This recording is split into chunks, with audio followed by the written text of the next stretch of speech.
Бүгін отбасыма арнап түшпәра дайындадым да.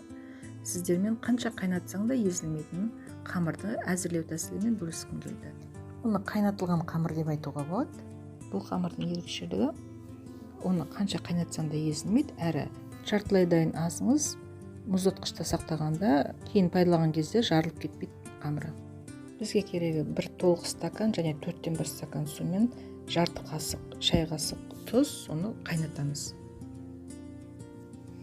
Ол қайнағанша бір жұмыртқамен 3 ас қасық, үлкен қасық сұйық майды араластырамыз. 3 стакан ұнға жаңағы араластырған сұйығымызды қосып, әбден жаңағыдай кішкентай жұмыртқа бөлек жүрмейтіндей қылып жақсы етіп қолмен араластырып қоямыз. Себебі қазір біз қайнаған суымызды құямыз, сол уақытта жаңа жұмыртқа өзімен өзі пісіп қалмайтындай болу керек та. Су әбден қайнаған болу керек. Енді мына қайнаған суды қостық қой, сол кезде жаңағы қамырыңыз өте ыстық болады, сосын әуелі қасықпен араластырып алып, кейін суғаннан кейін қолмен жақсы етіп басамыз. Бұл қамырдың бір ерекшелігі, біздер мысалы әдеттегідей қамырды ұзақ илейміз ғой, иі қану үшін. Бұнда ондайдың қажеті жоқ. Әбден жинап, бәрін болғаннан кейін пакетке салып қойсаңыз болады, өзінен өзі тұрып, иі қанып қалады. Бұны көрдіңіз бе? Ешқандай шашырап атқан ұн да жоқ, ыдысыңыз да тап-таза, қолыңызға да көп жұқпайды. Түшпәра дайындағанда 500 грамм тартылған етке 100 грамм ғана пияз қосасыз. Пиязды менің каналымда болып жүрген адамдар біледі. Мен міндетті түрде қолмен турайым. Сосын пиязды маринадтап қоям.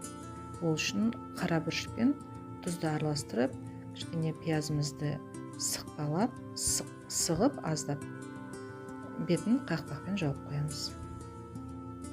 Маринадталған пияз өте жақсы дәм береді. Енді тартылған етке келетін болсақ, тартылған ет егерде онша майлы болмаса, бөлек әзірлеп қойған майыңыз болса, содан қоса салыңыз. Мен әдетте егерде бір майлы, өте майлы ет алған кезде, оның майын бөлек ет тартқыштан өткіземін де, өстіп, мына көзіңізбен көріп отырсыз, бөлек пакетке салып, етіп қолмен бөліп, осындай азғантай ғана бөлшектерге кубик деп айтуға болады, соларға бөліп қоям, осы түрде қатырып қоям. Кейін осы керек болған уақытта ішінен ала қоясыз. Аз мөлшерде қоса қоюға өте ыңғайлы болады. Тартылған еттің салмағы маймен қоса есептегенде 500 грамм ғана болды. Ол бір порция деп айтуға болады. Тартылған етімізге қара бұрышпен тұзын қосып араластырамыз. Жаңағы маринадталған пиязымызды қосамыз. Бәрін әбден жақсы араластырып, аздаған су қосқан жақсы болады. Стаканның 3-тен 1 мөлшерінде су құйсаңыз, пельменіңіз, түшпәраңыз піскен уақытта ішіндегі салмасы сулы болып жақсы болып тұрады, құрғақ болмайды.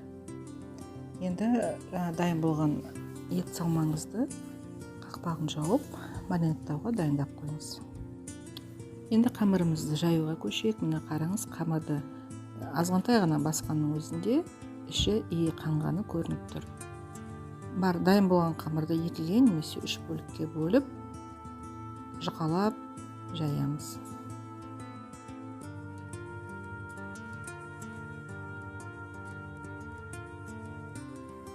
Қайнатылған қамырдың тағы бір ерекшелігі, оны жайған уақытта ұнды көп сеппейсіз.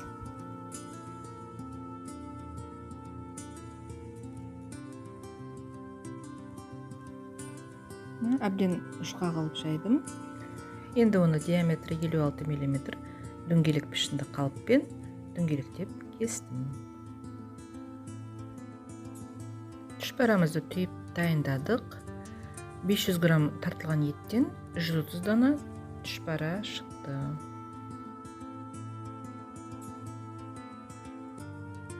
Суымызды тұз салып, лавр жапырағын салып қайнатамызды. Қайнаған суға түшпәрамызды салып, мұны 10 минут пісірсеңіз, ол уже пісіп дайын болады. Артық қалған қамырымызды полиэтилен пакетке салып, мұздатқышқа сақтасаңыз болады. Қолдан жасалған дәмді түшпәрамыз дайын болды. Бәрін дастарханға шақырсаңыз болады. Асыңыз дәмді болсын.